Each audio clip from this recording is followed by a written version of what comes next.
badan ayaa siyaabo kala duwan u fahmay miisaaniyadda dowladda Soomaaliya ay u qorsheysan maamul goboleedyada dalka iyo gobolka Banaadir. miisaaniyadda oo la horgeeyay xildhibaanada baarlamaanka ayaana lagu soo darin Somaliland oo markii hore loo qorsheyn jiray dhaqaale gaar ah sida xildhibaano qaarkood ay noo sheegeen. xildhibaan Saynab Maxamed Caamir oo muddo badan ka mid ah baarlamaanka iyo xildhibaan Daayo oo ka soo jeeda deegaanada Koonfur Galbeed waxay qabaan in maamul goboleedyada dalka ay isku mid yihiin loona baahan yahay in si isku mid ah dhaqaalaha loo siiyo. waxaan aad uga xumahay wasaaradda maaliyadda waxay soo qorshahay soo sameysay oo ah arrimaha maamul goboleedyada maamul goboleedyada ma kala sarreeyaan maxaa dhacay qolo waxaa jirta iskala haysato dhaqaale haysato oo dhaqaalahooda kabi karto hadda waxa ka soo qaadaa Puntland ka soo qaad Puntland waxay dekeday leedahay ma waxay haysataa budget lacag bay leedahay dhaqaalaha jiro waxa laga dhigay 100% laga dhigay miisaaniyadda la siiyay war maxay ahayd Hirshabeelle deked hadda u dhisan oo jirta ma jirto waa meel ha ahaato meel beeraha ahaato laakiin waa aad uga xumahay in la siiyo 100% la siiyo 30 la siiyo aad uga xumahay hatta Koonfur Galbeed markii la ka hadlo Koonfur Galbeed meel eed weyn oo baahadeen weyn shacab weyn arday ka nool shacab tira badan ka nool tan kale lama Koonfur Galbeed ma ka arday si dheera inni arday abaar ka jarta abaar zaayida ka jarta hadii meel yar arday ahmad abaarta wal yar ka baahay laakiin abaar zaayida ka jarta boqol abaar ka jarta gobolka Baygeeb kamid abaar ka jarta shabeellada kamid marka inni dhulkii abaar ka jartay dad yay baabacay inni arday la ar milyan 525 kuwan la seelay arantiyada hay taran la dhaw ay korma xildhibaan cilmi maxamuud nuur waxa uu ka mid yahay xildhibaanada baarlamaanka Soomaaliya waxa uu nala wadaagay waxa lagu saleeyay dhaqaalaha loo qorsheeyay maamul goboleedyada dalka ka dhisan marka qoondooyinka loo sameeyay waa arrimo muxuu ahaayay maamul daadejina weeye waxaan isleeyahay waa qoondooyin ku salaysan mashaariic ka socotay dawlad goboleedyada weeye marka mashaariicdii hore uga socotay baa marka ay daba joogtaa marka meeshii hadda mashruuca baahidiisu ahayd ayaa markaas ay ka sii socotaa waxa uu ka muuqata miisaaniyaddan hadda muxuu ahaayay la keenay iyadoo ay maamul goboleedyadiina dhammaystirmeen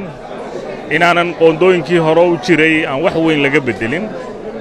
marka waxay u baahnayd maadaama ay maamul goboleedyadu hadda wada dhismeen in muxuu ahaay si wanaagsan oo moogtahay ka fiirsashada loo sameeyo lagu saleeyana baahida mashruucaasi uu ku aadan yahay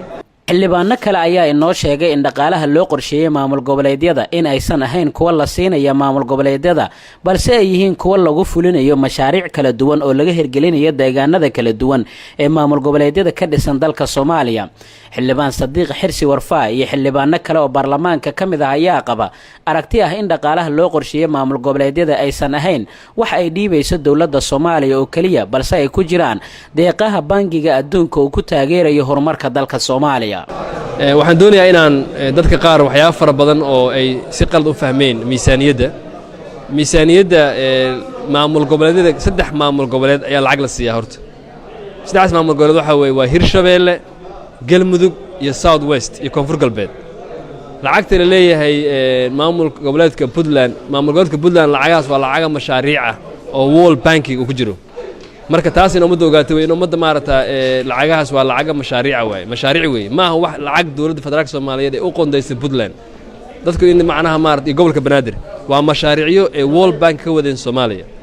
saddex maamul goboleed ayaa budgetka ugu jirta in lacag la siiyo miisaaniyadda saddex maamul goboleed waa Hirshabeelle Galmudug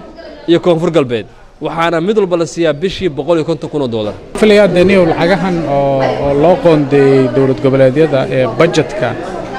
ka muuqda hadii ay tahay su'aashaadu dawlad goboleedyada lacagan oo dawladda federaalka ah si toos ah u bixisa oo dawlad goboleedyada qaar oo maartay aan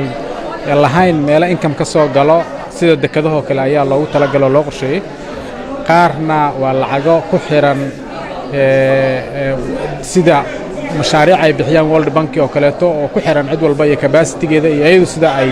uga faa'iideysan karto marka lacagaha budget ka muuqda inta badan waa lacagaha noocaas ah wixii marka dawladda federaalka ay bixiso oo budgetka ka muuqda waa sidaas aan ku sheegay wayna kooban tahay saddex state bisa la siiyaa Hirshabeelle iyo Galmudug iyo South West la siiyaa maadaama iyaga aysan dekada hadda shaqeeya